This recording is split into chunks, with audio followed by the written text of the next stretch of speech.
Looks like we're starting. What's going on? We're about to start the work. So this is my father-in-law, Mike. Hi, Mike. He knows his way around a saw and a hammer, and has built a few decks in his life. So he's gonna kind of show us what to do here. All right, first thing we're gonna do is grab that level, and we're gonna put in the ledgerboard, and that's where we're gonna start. So we're gonna create a level line, and the top of our deck is going to be right here, the top of our framing. And so we're going to create a level line across here that we'll be sawing out all the way down to the end. Okay. There we go. Hey, look at that.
So you pry her up some more.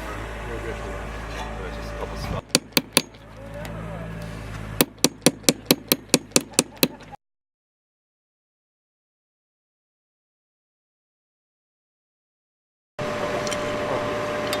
So the first thing I'm going to do is cut this thing to length. I'm going to be going all the way down to the far end there. Cut this thing to length. We're going to get our 19 foot 10 inches.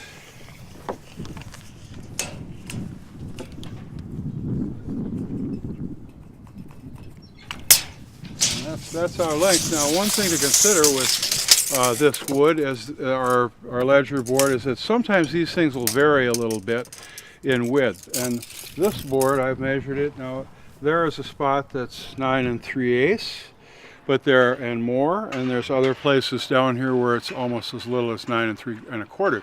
So what we're going to do, we've cut our slot in the wall to 9 1/2 to try to make sure it fits in there.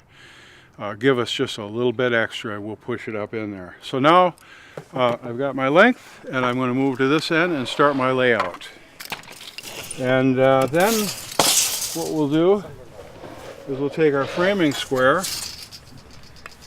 and we'll lay it on there, and this way we can mark both sides of our joists at the same time. And we'll just march down the line.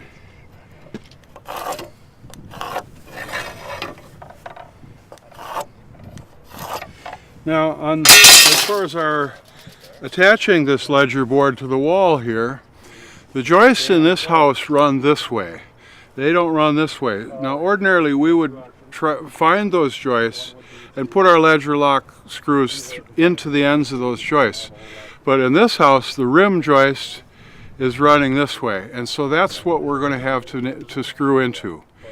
So it doesn't really exactly matter. We're not going to be able to land on anything other than the rim joist. So basically, The code is that we need a ledger lock screw every 16 inches.